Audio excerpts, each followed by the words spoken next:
Here we are again at PowerHouse Engines in Warragul, Victoria, Australia. And this time I've got something a little bit different for you. We've got a big bad 427 based LSX power plant. This engine is built to last. In fact, it's going to have two huge 79mm turbochargers hanging off it. It'll make enormous power and it needs to last the distance for a racing application. But at the moment it's currently in a naturally aspirated state for dyno testing. And you may say, why has it got a carburetor on top? Why is it naturally aspirated? Well, there's a reason for that. This belongs to an interstate customer, so we want to make sure it's all bedded in and running properly before we ship it back to him to put it back into the car. And then we thought, hey, I wonder what this thing's going to make. It's nowhere near optimized for naturally aspirated, in fact, far from it. It's got really low compression in the 8s. It's got a turbo spec camshaft, which is nothing like what you'd use for a naturally aspirated combination. But it might just surprise us. It's got decent cylinder heads, we've got this 950, we've got a decent manifold. Why don't we ramp this thing up and see what it will actually make? Will it make 550? Will it make 600 plus? Who knows? There's only one way to find out. But before we do that, let's have a talk about the owner, the car that it's going into, and then the build specs on the engine and what makes this powerhouse built engine so tough. As with every powerhouse build, this 427-based LSX power plant received high-quality machine work and comprehensive blueprinting to the highest standards. The engine block is a cast iron LS Next by Dart, and rotating assembly consists of Cayley's crankshaft, Oliver Conrod's, JE forged pistons featuring a specialised coating to reduce friction and wear, and an ATI super damper with ARP fasteners used throughout, and all precision balanced to within 0.02 grams. Oil pump is Moroso and is supported by a high-volume custom oil pan. Bore and stroke is 4.156 and 4 inches, resulting in a total capacity of 434 cubic inches.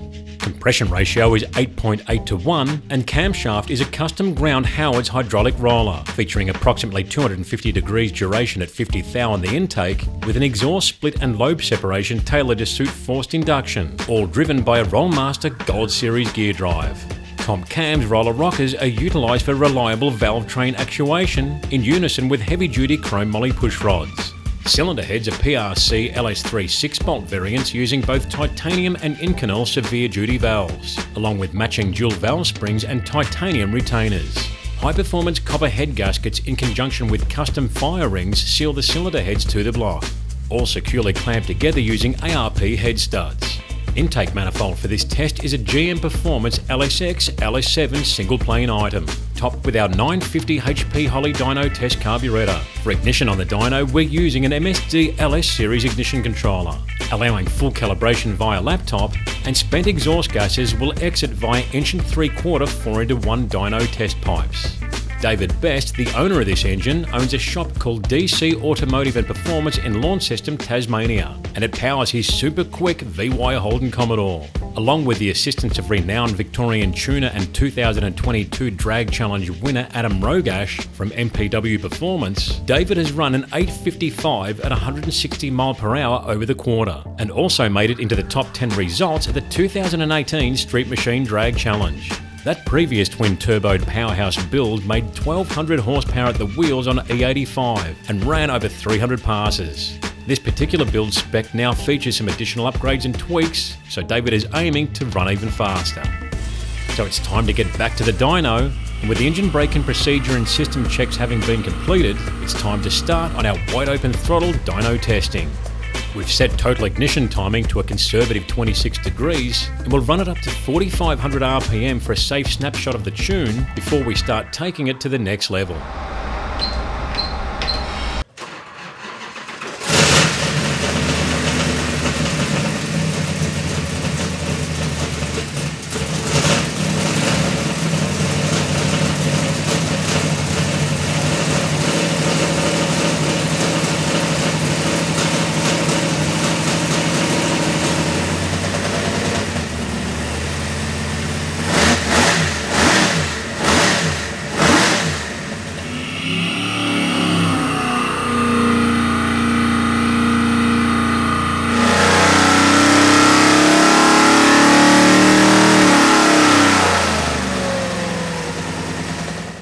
Well, that was an easy 416 horsepower and 486 foot-pound of torque, with both curves still climbing hard on the graph.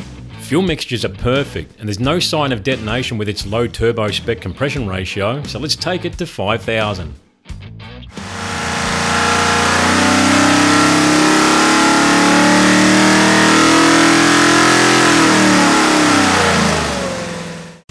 Okay, it's starting to come alive now with 485 horsepower and 509 foot-pounds and still climbing.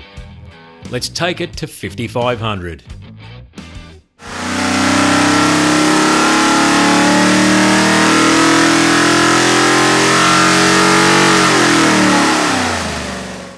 .529 horsepower and 509 foot-pound with power and torque having intersected at the 5250 RPM point. Our power graph is still pointing in the right direction and jetting is still perfect, so let's take it to 6,000.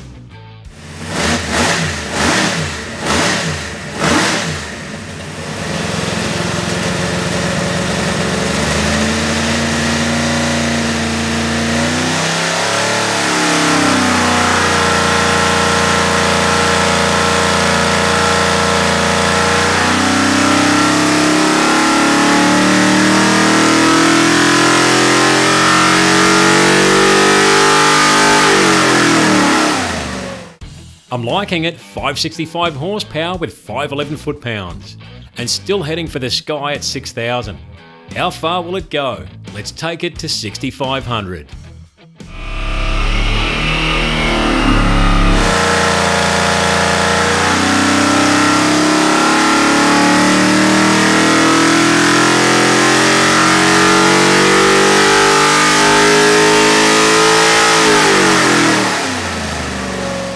Haha, now we're talking, just 2 horsepower shy of 600 horsepower with 598 and 513 foot-pound. It's still climbing on the shutoff, so we need to turn this thing harder. It's built super tough, so let's just run it to 7,000 and see where it ends up.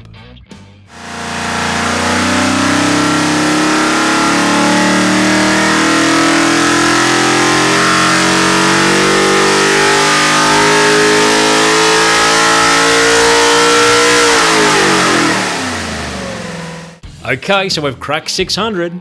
That's 605 horsepower at 6,700 RPM and 510 foot-pound at 5,000. Let's stick some more ignition timing into it across the board. We'll go an extra 2 degrees for a total of 28.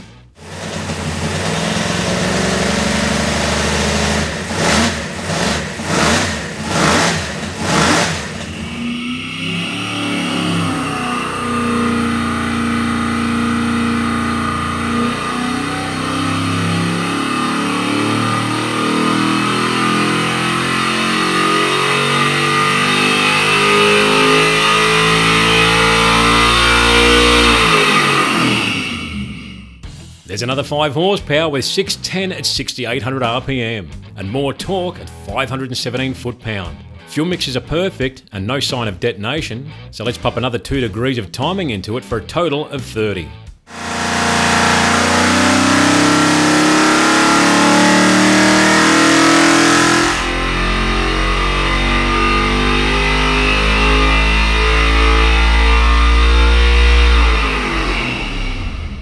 Liked it, that's 617 horsepower at 6,800 and 520 foot-pound at 5,100 RPM. I think we've just about optimised timing with diminishing returns at peak torque now, but I'm going to feed another 3 degrees in right upstairs where it's making peak power for one last try.